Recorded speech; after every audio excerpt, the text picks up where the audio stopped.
안녕하세요. 다양한 대중문화 콘텐츠를 리뷰하는 남자 머빈입니다. 이번 영상에서 리뷰할 작품은 2025년 10월 3일 공개 넷플릭스 오리지널 시리즈 다 이루어질지니입니다. 김은숙 작가의 신작, 주연 배우는 수지, 김우빈, 판타지 로맨스 대작이라서 많은 분들이 기대한 작품이죠. 딱 연휴 첫날에 공개되어서 많은 분들이 공개되자마자 달리셨겠죠. 그랬는데 인터넷에 올라오는 반응이 1화 보다가 하차했음, 2화 보다가 하차했음, 이런 안 좋은 초반 반응들이 계속 올라오더라고요. 많은 분들이 끝까지 못 보고 하차를 하신 것 같아요. 13부작이라 엄청 길기도 하고 이렇게 콘텐츠가 범람하는 시대에 아니다 싶으면 빨리 하차하는 것도 현명한 판단입니다. 아무튼 그래도 끝까지 달리신 분들도 당연히 있을 테고 공개된 지 4, 5일 정도 지나니까 끝까지 본 분들의 반응이 많이 올라오고 있습니다. 그런데 역시 반응은 갈리고 있습니다. 좋게 보신 분들은 후반부는 괜찮더라. 특히 11화부터 13화까지 11화에 대한 좋은 반응이 가장 많죠. 초반 반응과는 달리 시간이 지날수록 점점점 평가는 만회를 해나가는 양상이 될 것 같습니다. 하지만 그렇게 만회를 해도 종합적으로 흥행이나 평가에서 성공한 작품으로 남기는 어려울 것 같긴 해요. 더 두고 봐야겠지만 저의 개인적인 감상은 이 드라마를 달리는 내내 했던 생각이 이거예요. 재미가 있는 건지 없는 건지 종잡을 수가 없네. 그러다가 13화까지 딱 다 본 직후에 들었던 생각은 역시 이 드라마는 재미없다. 그렇게 생각을 했어요. 저는 사실 후반부가 오히려 별로였습니다.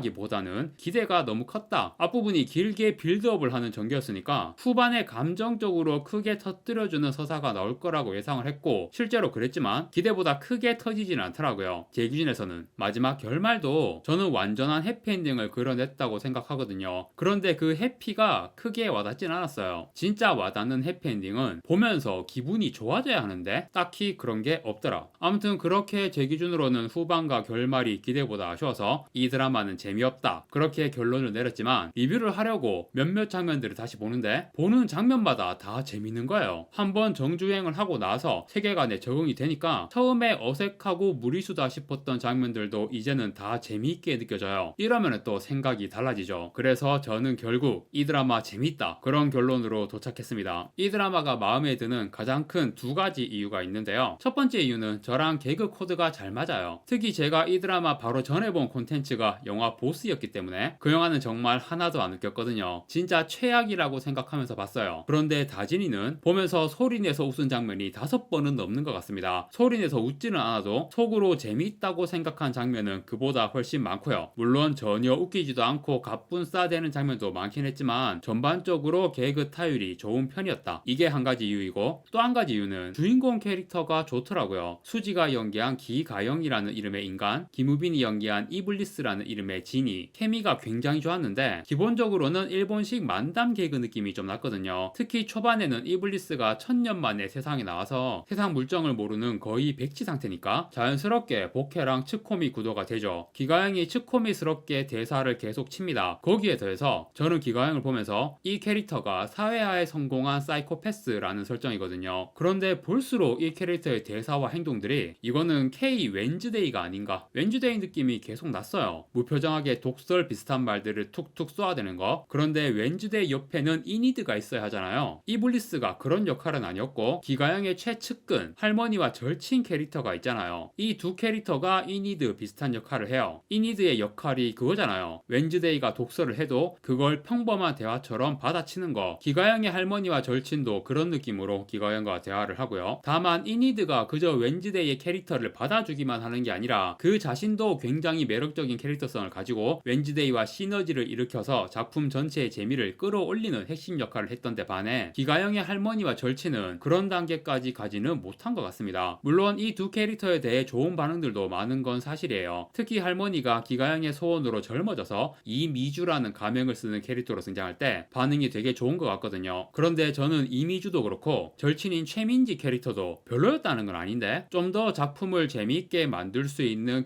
캐릭터들이었음에도 약간 모자랐다. 그런 느낌이에요. 아쉬움이 좀 있습니다. 특히 최민지가 레즈비언이라는 설정이고 은근히 이미주랑 엮이게 한 거. 제가 동성애 나오는 거 딱히 싫어하진 않지만 이 작품에는 딱히 그런 설정으로 재밌는 내용이나 케미가 나온 것 같지는 않습니다. 그리고 신수 캐릭터들 세이드와 이렘, 특히 세이드는 고필규가 연기했으니까 대놓고 개그 캐릭터처럼 보이잖아요. 그런데 생각보다 크게 웃기지는 않았어요. 이렘은 배우가 굉장히 예뻐서 캐릭터 자체는 아주 매력있어 보이긴 했지만 세이드와의 조합에서 그다지 그다지 케미는 없었던 것 같습니다. 그런데 배우는 뜰 것 같다는 예감이 들었어요. 1999년생 우현진이라는 배우, 데뷔를 좀 늦게 해서 경력을 보면 사실상 신인인데 이 드라마에서 눈도장을 확실히 박아서 앞으로 많은 작품들의 캐스팅이 되지 않을까 예상이 되네요. 아무튼 이런 핵심 조연 캐릭터들이 별로까지는 아니어도 조금씩 다 아쉬운 점들이 있었는데요. 그래도 두 주인공은 확실히 마음에 들었다는 거, 캐스팅도 너무 찰떡이고 언제나 그렇듯이 수지의 미모는 정말 빛났고요. 그리고 김우빈은 정말 쉽지 않은 캐릭터를 너무 잘 소화를 해서 보면서 감탄을 했습니다. 이 드라마의 웃긴 장면 대부분을 김우빈이 했어요. 특히 뻔뻔한 패러디 연기, 아니 문동은 패러디가 나오는 거는 진짜 상상도 못했어요. 그리고 관상 이정재 패러디 장면이라든가 되게 재밌는 장면이 많았습니다. 물론 오히려 그런 장면들 때문에 하차한 분들도 많긴 할 거예요. 오글거리기도 하고 무리수 느낌도 확실히 나죠. 중요한 건 작품 전체의 톤인 것 같습니다. 아예 작정하고 주성치 영화 같은 톤이었다면 그런 장면들을 자연스럽게 즐길 수 있을 텐데 이 드라마 크레딧에 감독 이름이 안 나오거든요. 처음에 감독이 이병헌이었다가 중간에 이병헌 감독이 하차하고 안기로 감독으로 교체가 됩니다. 그런데 다 완성된 후 크레딧에는 감독 이름을 빼버렸어요. 작품의 스토리 자체가 통일된 분위기를 유지하기 힘든 그런 충돌 지점 같은 게 존재하는 것 같아요. 그런 지점들에서 연출과 극본의 방향성이 충돌을 하는 거고 결국 감독 교체라든가 이런 큰 문제들이 생기니까 작품의 제대로 된 톤을 유지하지 못하고 삐걱거리는 느낌이 날 수밖에 없죠. 이 작품은 완전하지 못하다, 결함이 분명하게 보이는 작품인 건 사실입니다. 그래서 많은 분들이 보다가 중간에 하차하신 거고 재미없다는 반응도 많은 거겠죠. 그래도 어쨌든 저는 이런저런 과정과 생각 끝에 재미있게 봤다는 결론에 도달한 상태고요. 감상은 이 정도로 정리하고 내용에 대해서 간단하게 얘기를 해보겠습니다. 사실 근본적인 문제는 내용이 있죠. 제가 개그 코드도 맞고 주인공 캐릭터가 좋아서 재미있다고 했지만 내용 자체에서 큰 재미를 느낀 건 아니거든요. 특히 마지막에 이 주인공들의 서사가 완성이 되는 내용들이 저는 크게 재미있거나 와닿지는 않았어요. 지니라는 독특한 존재가 등장을 하는 로맨스 판타지 장르의 내용이잖아요. 지니는 램프에 살고 주인이 된 자에게 3가지 소원을 이루어지는 존재라고 모든 사람들이 알고 있잖아요. 이 드라마에서 그 외에 되게 디테일한 설정들이 들어가 있는데 이게 너무 복잡하고 직관적으로 와닿지가 않아요. 특히 이런 소원 관련된 콘텐츠에서 우리가 늘 하는 상상이 그거잖아요. 소원 늘리기 꼼수, 소원을 100개로 늘려주세요, 뭐 이런 거. 이 드라마에 그 내용이 나오거든요. 정확히는 소원 2개를 쓴 상태에서 지니한테 이런 소원을 빌어요. 당신이 내 소원 2개를 들어줬다는 사실을 까먹게 해달라. 리셋 하겠다는 거지. 그런데 그게 전혀 효과가 없어. 왜냐하면 지니한테 소원 3개를 다 빌고 나면 그 소원을 빈 당사자가 지니와 관련된 모든 기억을 잃게 됩니다. 그 내용을 보면서 이거 약관 사기 아닌가? 그런 생각이 막 드는 거예요. 솔직히 이 지니는 거의 사기꾼이야. 실제로 이 작품에 등장하는 이블리스라는 지니는 사탄이라는 명칭도 가지고 있거든요. 제가 잘은 모르지만 기존의 지니라는 존재의 개념은 물론 지니의 주인이 지나친 탐욕으로 파멸하게 되는 스토리야 당연히 있지만 그게 필연은 아니잖아요. 잘만 쓰면 소원 3개로 충분히 행복해질 수 있어요. 그런데 이 드라마의 주인공 이블리스에게 소원을 빌면 거의 뭐 원숭이 손에 소원을 빈 거면치러 필연적인 타락과 파멸, 지옥행이라는 결과가 따라오거든요. 그 자체가 이블리스의 목적이야. 그래서 사탄이라고 하는 거예요. 왜 이블리스가 그런 목적을 가지고 있나? 배경 스토리가 이렇습니다. 인간 이전에 신이 천사와 진이라는 존재를 창조했어요. 그리고 최초의 인간을 창조했을 때 신이 모든 천사와 진이들에게 최초의 인간에게 머리를 숙이라고 명령했는데 그걸 유일하게 거부한 게 이블리스입니다. 그래서 이블리스는 지옥으로 떨어져요. 거기서 영겁의 시간을 보냈다고 하거든요. 그러다가 얘가 신이랑 쇼부를 칩니다. 신이 진흙으로 빚어낸 저 인간이라는 존재가 얼마나 보잘것없는 존재인지 내가 증명하겠다. 기회를 주세요. 그래서 신이 허락합니다. 그 대신 타락을 시킬 수 없는 순수한 인간을 단 한 명이라도 만난다면 너는 지옥보다 더한 벌을 받을 것이다. 이렇게 해서 이블리스가 다시 지상으로 올라오고 3가지 소원이라는 방법으로 인간들을 타락시키는 일을 하게 된 거죠. 결말까지 보면 알 수 있는 사실인데 그런 순수한 인간은 엄청 많았습니다. 실제로 우리가 진이라는 존재에 대해 가지고 있는 인식을 생각해보세요. 소녀시대 노래 소원을 말해봐. 그런 노래가 왜 있겠어요? 저희 집에도 있는 저 KT 셋톱박스, 저걸 왜 진이라고 부르겠어요? 진이는 원숭이 손 같은 게 아니라니까? 진이한테 소원을 빌어도 타락하거나 파멸하지 않고 충분히 행복해질 수 있습니다. 그런데 이 작품에 등장하는 이블리스는 철저하게 인간을 타락시키는 목적을 가진 존재이기 때문에 대놓고 해석의 여지라는 대사가 나오거든요. 소원을 들으면 무조건 인간을 타락시키고 파멸시킬 수 있는 방향으로 해석을 해요. 거의 유사 원숭이 손입니다. 그래서 무슨 소원을 듣더라도 결국은 다 타락시킬 수 있는 거예요. 나쁜 놈이야. 그래서 사람들이 샤이탄이라고 하면서 무서워하는 거죠. 그러던 어느 날 우리 우리나라 고려시대에 아라비아와 교류를 했다고 하잖아요. 노예로 팔려서 아라비아로 온 고려 소녀가 있어요. 이 소녀를 데리고 있는 집단이 사막을 건너다가 들깨 무리에게 습격당합니다. 고려 소녀 말고 몽골에서 데리고 온 어린 노예 소년도 있었거든요. 그 애를 들깨 무리에게 먹이로 던져줍니다. 고려 소녀는 그 몽골 소년하고 그동안 좀 친해지기도 했고 또 불쌍하니까 저 소년을 구해야 한다는 간절한 마음이 마침 근처에 있던 램프 속 이블리스를 불러내게 됩니다. 고려 소녀가 저 몽골 소년이 죽지 않고 오래오래 살게 해주세요 라는 소원을 빌게 되거든요. 이블리스가 그 소원을 어떻게 들어주냐면 일단 그 자리에서 들깨와 노예 상인들을 다 죽여버리고 소년의 신체를 불멸자로 만들어요. 늙지도 않고 다치면 재생하고. 여기서 불멸자가 탄생한 게 후반부에 등장하는 메인 빌런의 기원이거든요. 그 메인 빌런에 대한 내용은 이 리뷰에서는 다루지 않겠습니다. 대충 그런 캐릭터, 그런 내용이 있다는 것만 언급하고 이 리뷰에서는 두 주인공의 서사에만 집중을 할게요. 아무튼 이 첫 번째 소원의 결과만 봐도 이블리스라는 놈이 소원을 지 꼴리는 대로 해석하면서 폭주하는 모습을 보여주잖아요. 소녀의 두 번째 소원은 더 이상 고려에서 자기 같은 노예가 아라비아로 끌려오지 않도록 해달라 이렇게 빌거든요. 이걸 또 어떻게 이뤄주느냐, 지진과 해일을 일으켜서 그 결과로 아라비아와 동아시아를 잇는 교류 통로가 막혀버립니다. 또 엄청나게 많은 사람이 죽었겠죠. 소녀가 이 사실을 알고 충격을 받습니다. 이제 마지막 소원으로 타락이 완성이 되는 건데, 소녀가 빈 소원은 자기 자신과 이블리스가 함께 벌을 받게 해달라 이런 소원을 빌거든요. 이 소원은 이블리스가 어떻게 할 수가 없는 거야. 타락이라는 결과로 이끌 수가 없어요. 그런데 여기서 완전히 이블리스의 패배가 되는 게 아니라 찬스, 한 번만 더 기회를 주면 내가 저 소녀를 완전히 타락시킬 수 있다. 그래서 신이 이 기회를 또 줍니다. 그런데 이 한 번 더 받게 된 기회에 대한 진실이 뒤에 밝혀지거든요. 뭔가 반전이 있어요. 아무튼 그런 일이 있고 1000년 정도가 지나서 그 고려 소녀가 환생한 기가형이 두바이에 무슨 볼일이 있어서 왔어요. 거기서 드디어 만나게 되는 거죠. 이블리스의 목적은 기가형을 3가지 소원으로 타락시킨 후에 죽여버리는 거거든요. 그런데 이즈라엘이라는 천사 캐릭터가 등장합니다. 얘는 검은 날개를 달고 있는 죽음의 천사예요. 사신처럼 거대한 낫 같은 걸 들고 있어요. 나는 신에게 명령을 받았다. 이건 이블리스에게 주어진 마지막 기회이고 기가형을 타락시키는데 실패한다면 내가 이블리스의 목을 칠 것이다. 기가형이 타락하면 기가형이 죽고 타락하지 않으면 이블리스가 죽는 그런 상황이 된 거죠. 그런데 처음부터 두 사람의 만남이 좀 이상하거든요. 이블리스는 자기가 타락시키지 못한 고려 소녀에게 엄청난 분노와 복수심을 품고 있고 다시 만난다면 반드시 널 타락시키고 죽여버릴 것이다 라고 맹세를 한 그런 상황으로 기억을 하고 있는데, 사실 이블리스의 기억 중 20년치가 사라진 게 있어요. 소녀가 3번째 소원을 빈 이후에 두 사람 사이에 뭐가 더 있어요. 소녀는 소원을 빈 후에 죽었습니다. 그런데 신이 소녀를 부활시켜요. 그리고 세월이 흘러 소녀와 이블리스가 다시 만나거든요. 이블리스는 3번째 소원으로 벌을 받을 줄 알았는데 그동안 별탈 없이 지내서 이게 뭔가 싶은 상황이었거든요. 아무튼 이블리스는 다시 소녀를 타락시키려고 계속 옆에 붙어 다니는데 그녀의 순수하고 착한 모습에 계속 마음이 끌리게 되고 결국 두 사람은 사랑에 빠지죠. 그리고 그로 인해 큰 아픔을 겪게 됩니다. 소녀를 아라비아로 데리고 온 상인들을 이블리스가 다 죽여버렸잖아요. 그런데 그 중 한 명이 살아있었어요. 무타립이라는 남자인데 이 남자가 램프의 새로운 주인이 됩니다. 나를 세계 최고의 부자로 만들어라. 나를 모욕했던 자들을 죽게 하라. 이렇게 소원 2개를 쓰고 마지막 소원으로 내가 천금을 준다고 해도 나에게 오지 않은 여자가 있다. 그 여자가 죽음 외에는 내 곁을 떠날 수 없게 해달라. 이런 소원을 빌거든요. 그런데 그 여자가 바로 이블리스가 사랑하는 그 고려 소녀였어요. 소원을 다 빌고 무타립은 이블리스와 관련된 모든 기억이 사라집니다. 그런 상태에서 여전히 이 소녀가 자기를 거부하는 걸 보고 내가 가질 수 없다면 누구도 가질 수 없게 하겠다 이러면서 소녀를 칼로 찌릅니다. 죽음 외에는 내 곁을 떠날 수 없게 해달라 라는 소원이 이런 식으로 이뤄지는 거죠. 칼에 찔린 소녀가 죽어가니까 이블리스는 누군가가 소녀를 살려달라는 소원을 빌어야 소녀를 살릴 수 있거든요. 그래서 급하게 램프를 꺼내서 아무나 나에게 소원을 빌어달라, 나한테 소녀를 살려달라는 소원을 빌어달라고 애원하지만 누군가가 내가 하겠소 라고 나서더니 그 소원을 안 빌고 나에게 황금을 주시오, 더 많은 황금을 주시오, 이 도시를 덮을 정도의 황금을 주시오 이러면서 소원 3개를 다 써버림. 그 소원이 이루어지는 동안 소녀는 결국 죽죠. 그래서 그 이후에 이블리스의 분노라고 전설에 남게 된 황금 비와 폭풍 속에서 도시 하나가 소멸해버린 그런 일이 벌어집니다. 도시를 소멸시킨 이블리스는 그 후 죽은 고려 소녀의 시체가 썩어 모래가 모래가 될 때까지 시체 앞에 가만히 서 있습니다. 완전히 모래가 된 소녀의 시체에서 한 줌의 모래를 챙기면서 신에게 간절히 빕니다. 그러니까 처음에 이 소녀를 타락시킬 수 있게 한 번만 더 기회를 주세요 라고 하고 기회를 받은 게 사실은 그런 기회가 아니었던 거예요. 한 번만 더 그녀를 다시 만나서 사랑하며 함께 있게 해달라는 소원이었던 거예요. 이게 사실 신도 이블리스의 세 가지 소원을 들어준 거거든요. 소원 들어주는 능력 자체가 신이 원조일 테니까 이블리스가 인간들의 소원을 들어주고 타락시킬 수 있는 능력도 신한테 소원으로 받은 거예요. 아무튼 이블리스도 신한테 소원 3개를 다 쓰고 마지막 소원에 대한 기억을 잃은 거죠. 그래서 이블리스가 기가형을 만난 게 복수나 분노 그런 게 아니고 기가형과 전생부터 이어진 사랑의 서사라는 게 11화에서 밝혀지는 거고요. 그런데 이거는 반전이라기엔 좀 애매합니다. 너무 뻔하게 암시가 계속 되니까 대충 다 그려지는 상태에서 11화를 보는데 특별히 놀라운 내용이 없는 거예요. 슬프고 아름다운 사랑의 이야기인 건 맞지만 길게 빌드업 해온 것 치고는 너무 뻔한 내용이었다. 길게 빌드업을 하면서 단서를 너무 많이 뿌린 게 그다지 좋은 선택은 아니었던 것 같습니다. 그리고 기가형과 이블리스의 만남은 이블리스가 신에게 빈 세 번째 소원인과 동시에 고려 소녀가 이블리스에게 빈 세 번째 소원의 연장이기도 하거든요. 두 사람이 함께 받아야 할 벌, 두 사람의 사랑 자체를 벌로 규정한 걸로도 볼 수 있어요. 그런데 이거는 나쁜 의미의 벌이 아니라 두 사람을 더 성장시키는 종류의 벌인 거죠. 저는 그렇게 이해했습니다. 마지막 상황을 보면 기가형이 사이코패스라는 설정인데 마지막 소원이 자기도 보통 사람과 같은 감정을 느껴보고 싶다라는 소원이거든요. 마지막 소원에서 다른 사람을 생각하는 의로운 소원을 빌어야 타락하지 않는 거예요. 기가형의 생각으로는 자기도 감정을 느끼고 싶다는 게 의로운 소원이 아닌 이기적인 소원이기 때문에 그걸로 자기는 타락한 거고 이블리스가 이긴 걸로 만들어 주려고 했어요. 하지만 이블리스는 기가형의 그런 마음을 알기 때문에 이 또한 너무나도 이타적인 소원이라고 스스로 해석을 하고 결국 기가형을 끝까지 타락하지 않은 존재로 남겨둔 채 이즈라엘에게 목이 잘리게 되는 최후를 선택하죠. 그런데 기가형도 평생 처음 느끼게 되는 그 감정들을 감당하지 못하고 특히 세 번째 소원으로 이블리스에 대한 기억이 사라졌는데 천사 이즈라엘의 신수 캐릭터인 이렘이 나타나서 기억을 되살려줍니다. 이블리스에 대한 기억이 되살아나고 결국 이블리스가 이즈라엘에게 목이 잘렸을 거라는 것까지 알게 되어서 처음 경험하는 너무 큰 슬픔의 감정에 무너져서 그대로 사막에서 죽게 됩니다. 결국 여기까지가 이 두 사람의 벌이 끝난 걸로 보여지고요. 그 이유는 조금 자기적인 해피엔딩인데 우선 기가형이 새로운 지니로 환생합니다. 여자 지니라서 지니야라는 명칭을 쓰고요. 뜬금없이 왜 지니로 환생했지? 제 생각에는 신이 이러한 존재를 창조했을 때 천사도 물론 그렇긴 할 테지만 특히 지니의 경우는 불완전하고 오만한 존재 이런 존재들을 더 나은 존재, 더 완전한 존재로 만들겠다는 목표가 있는 것 같아요. 천사들은 뭐 어떻게 할지 모르겠지만 지니의 경우는 고려 소녀와 이블리스가 만났을 때 고려 소녀가 세 번째 소원을 말했을 때 이블리스 안에 심어진 변화 혹은 성장의 씨앗이라고 해야 하나? 거기서부터 이 원대한 계획이 출발을 해서 소녀의 마지막 소원인 벌을 받게 해달라는 거를 성장의 과정으로 승화시켜서 그 끝에 결국 더 나은 지니를 탄생하게 하는 설계가 아니었나 그렇게 생각합니다. 그런데 기가형이 지니아로 환생을 했는데 거기에 더해 이블리스까지 부활하거든요. 민지가 지니아가 된 기가형한테 소원을 빌었잖아요. 너가 행복했으면 좋겠다. 그리운 사람도 만나고 이게 좀 애매하게 연출이 되긴 했어요. 기가형에게 그리운 사람은 할머니와 이블리스 할머니는 기가형의 소원으로 젊어졌다가 그 메인 빌런과의 스토리가 진행되는 과정에서 죽었거든요. 그런데 죽은 인간이 다른 인간으로 환생하는 건 가능해도 원래 자기 자신으로 되살아나는 건 불가능해요. 그래서 민지의 소원 자체는 기가형이 어떤 꽃잎을 보고 할머니의 존재를 느끼게 되는 그런 애매한 걸로 퉁쳐버렸어요. 그런데 그 후에 죽은 할머니의 영혼이 천국에도 안 가고 환생도 안 하면서 죽음의 천사 이즈라엘 옆에 계속 있는 모습이 나오거든요. 이즈라엘한테 엄청 잔소리를 해요. 이블리스를 살려내라고. 결국 이즈라엘이 신한테 이거 됩니까? 라고 물어보고 신이 오케이 콜 해서 이블리스가 되살아납니다. 상황을 보면 민지의 소원과 할머니가 이즈라엘한테 잔소리한 게 복합적으로 작용한 결과처럼 보이기도 하지만 그냥 모든 게 신의 계획대로였다 라고 퉁치는 게 무난하고 편리한 해석이 아닌가 싶네요. 신의 계획이라는 게 기가형이 사이코패스로 태어난 것도 당연히 그 계획의 일부일 거란 말이죠. 기가형이 그 전에 몇 번 환생을 했어요. 그런데 이순신 장군 돕다가 안중근 의사 돕다가 어린 나이에 죽었어. 얘는 태어날 때부터 그런 운명 내지는 그런 기질인 것 같아. 기가형이 이번 생에는 사이코패스로 태어난 게 신의 완벽한 계획이라기보다는 약간의 도박수가 아니었나 이렇게 해보면 어떨까? 라고 시도해보는 결국 그게 통했죠. 그런데 그냥 된 건 아니다. 사이코패스인 기가형을 제대로 사회화시킨 할머니의 역할이 굉장히 컸고 이블리스를 되살리라는 억지를 들어준 것도 이런 할머니의 역할을 신의 계획을 완성시킨 전형적인 공으로 인정해준 것이지 않나, 그런 식으로 연결될 여지도 있는 것 같습니다. 이 작품의 스토리는 직관적으로 이해가 되지 않는 지점이 꽤 있습니다. 그래서 자기적이고 억지스러운 전개처럼 느껴지는 부분도 있고 확 몰입이 되거나 감정적으로 크게 와닿는 내용은 아니었던 것 같아요. 13부작인 게 가장 큰 단점이다. 스토리가 너무 여기저기 가지를 많이 뽑고 있어요. 제가 언급 안 한 내용들, 불멸자의 몸을 차지한 반인 발령의 메인 빌런 캐릭터 관련된 스토리, 그리고 기가형의 첫 번째 소원, 말사람 5명의 소원을 들어주고 그들 중 몇 명이나 타락할지 내기하자는 소원, 그거랑 관련된 내용도 되게 큰 분량으로 있거든요. 그 내용에서 다니엘 헤니가 특별 출연으로 엄청 캐리하기도 했고, 메인 빌런 스토리, 마을 사람들의 소원 스토리, 더 글로리처럼 좀 자극적인 내용들이 나와요. 그런 자극적인 내용들과 웃긴 장면들, 달달한 로맨스 내용까지 뭔가 너무 다양한데 계속 충돌하는 지점이 있다. 근본적으로 이 스토리 자체가 뭔가 안 되는 스토리, 그런 느낌까지는 아니지만 13부작을 좀 줄여서 쳐낼 거 쳐내고 좀 깔끔하고 직관적인 방향으로 다듬었으면 훨씬 더 나은 작품이 될 포텐은 충분히 있었다고 보거든요. 그렇게 되지 못하고 아쉬운 작품으로 나오고 말았습니다. 하지만 처음에 말했듯이 저는 재미있다는 쪽으로 결론을 내렸고요. 은근히 이 작품을 지지하는 사람들도 앞으로 많이 생기지 않을까 생각합니다. 단점도 많지만 확실한 장점과 매력도 갖추고 있는 작품이다. 그렇게 말하면서 드라마 다 이루어질지니의 리뷰는 마무리하겠습니다. 이번 영상 여기까지고요. 구독과 좋아요 부탁드립니다. 시청해주셔서 감사합니다.